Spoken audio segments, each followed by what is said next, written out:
Hello guys, welcome back to my YouTube channel. In today's video, I'm going to show you how to access TrueNAS from anywhere using NordVPN. The solution is so simple. Connect your remote device to your home network through a VPN.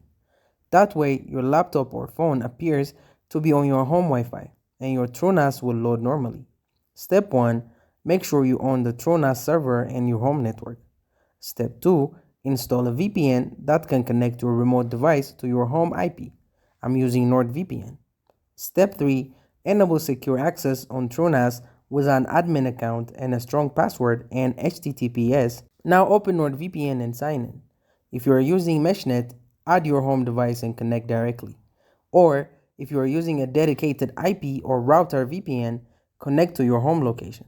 Once NordVPN shows connected, your device now behaves like it's inside your home network. Next, open your TrueNAS URL or network, share again.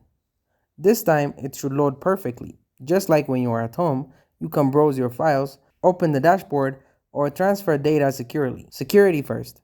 Always use a strong password, enable two-factor authentication, and keep TrueNAS up to date. And here's the best part.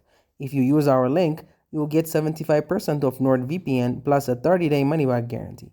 Thank you guys for watching this video. If this video was helpful, don't forget to like and subscribe to my YouTube channel.